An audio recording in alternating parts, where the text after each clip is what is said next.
ज्योतिष दीप चैनल में आप सभी का स्वागत है। जैसा कि ज्योतिष दीप चैनल के माध्यम से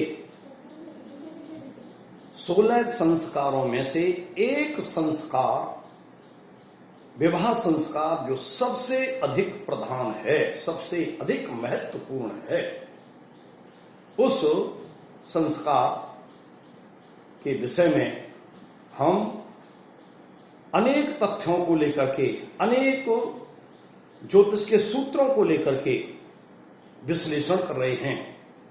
उनमें से पहला सूत्र आपने सुना, समझा कि जब किसी जातक की कुंडली में विवाह योग होता है तब ही विवाह होता है। इस विषय में हमारे शास्त्रों में लेख है कि जन्म मरण परण विद्या, ये जन्म मरण और परण विवाह ये विधि के अधिकार में है। उसको हम ज्योतिष के माध्यम से, ग्रहों के माध्यम से जब ये देखते हैं कि विवाह योग बन रहा है तो विवाह होगा।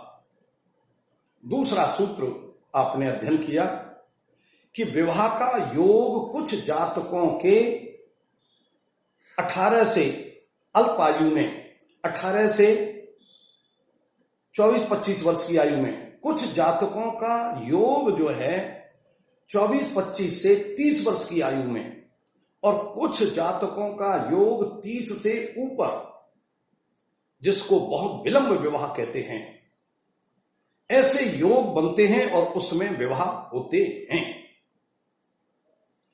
कुछ जातकों के पूरे जीवन में एक विवाह होता है, कुछ जातकों के जीवन में एक पत्नी के मरने के बाद दूसरा विवाह होता है। कुछ जातक ऐसे भी हैं जिनकी दोनों पत्नियां जीवित हैं और वो 2 विवाह करते हैं। कुछ जातकों के विवाह एक पत्नी दूसरी पत्नी की मृत्यु के बाद तीसरा विवाह होता है, और कुछ जातक ऐसे हैं जिनके जीवन में 4 विवाह होते हैं।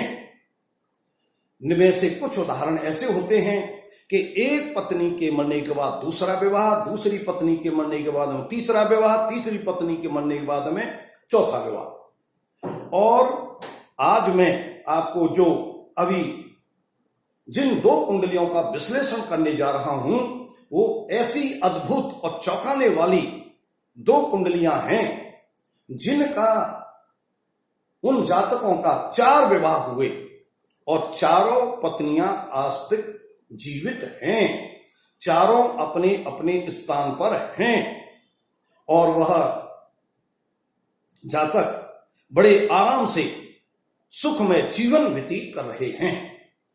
जो भारतीय धारा के अनुसार कानून का उल्लंघन है, लेकिन फिर भी प्रभु की कृपा, पूर्व जन्म के योग, संयोग, विवाह के योग बड़े प्रबल हैं, प्रदान हैं।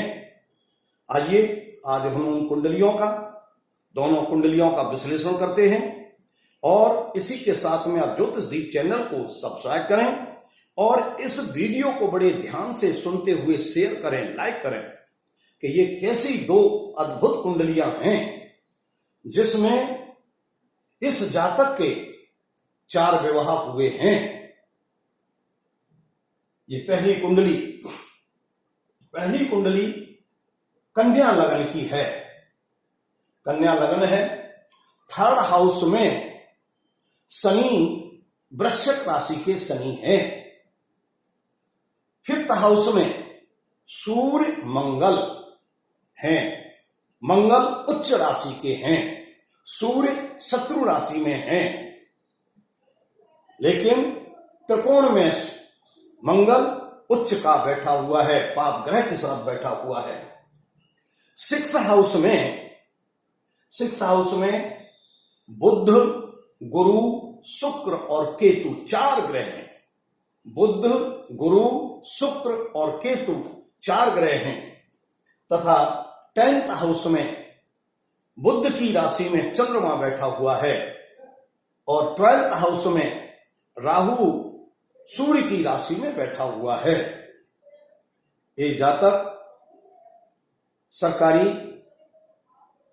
सरकार में नौकरी की और इनके इस जातक के 4 विवाह हुए। 4 विवाह, पहली पत्नी से विवाह हुआ और पहली पत्नी आज तक अपने इनके ससुराल में अर्थात जातक के गांव में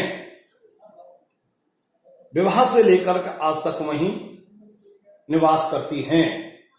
जिनके एक पुत्र है और पुत्र जो है वहीं गांव कस्बा में मेडिकल की दुकान करता है, जो बड़े अच्छे ढंग से वो सो माता पिता बहू सब बड़े अच्छे ढंग से व्यवस्थित हैं। दूसरी पत्नी इनकी सरकारी हॉस्पिटल में नर्स के रूप में काम करती हैं और उनका बेटा जूलॉजी सर्वे इंडिया में सर्विस करता है, जो अपने में पूर्ण रूप से व्यवस्थित हैं। तीसरी पत्नी सरकार में एक सेवारत हैं और जिनके कोई बच्चा नहीं है, वो भी अलग मकान में अलग व्यवस्थित रूप से आराम से सुखमय जीवन व्यतीत कर रही हैं। चौथी पत्नी चौथे स्थान पर वो भी सेवा कार्य में रत हैं और अलग मकान में भले अच्छे ढंग से आराम से जीवन सुखमय जीवन व्यतीत कर रहे हैं। ऐसे इस जातक के 4 विवाह हुए हैं, जो सरकारी नियमों को अनेक प्रकार के कानूनों को तोड़ते हुए आज भी एक उदाहरण के रूप में हैं। इसका सूत्र कि जब द्वितीयेश और सप्तमेश 6 हाउस में जितने ग्रहों के साथ बैठता है, उस जातक के उतने ही विवाह हुए होते हैं। इस जातक के सप्तमेश गुरु और द्वितीयेश शुक्र 6 हाउस में गुरु और शुक्र बुध और केतु के साथ बैठे हुए हैं, जो चतुर विवाह का योग बना रहे हैं।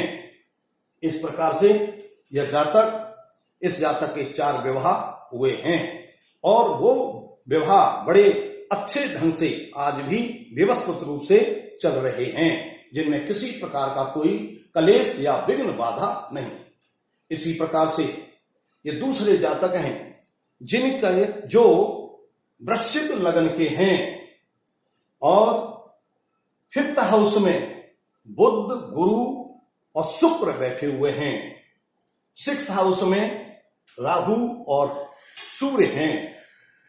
8th हाउस में शनि और चंद्रमा हैं। 11th हाउस में मंगल हैं और 12th हाउस में केतु हैं। ये द्वितीयेश गुरु, सप्तमेश शुक्र, सप्तमेश शुक्र के साथ में 5th हाउस में बैठा हुआ है और राहु और सूर्य 6th हाउस में पापाक्रांत हैं, जो 7th हाउस को पापाक्रांत कर रहे हैं तथा 8th हाउस में शनि चंद्रमा विषय योग बना करके ये भी सौभाग्य को पापाक्रांत कर रहे हैं। चंद्रमा बुध की राशि में बैठा हुआ है और बुध जो है इन के साथ में शुक्र गुरु के साथ में है तथा मंगल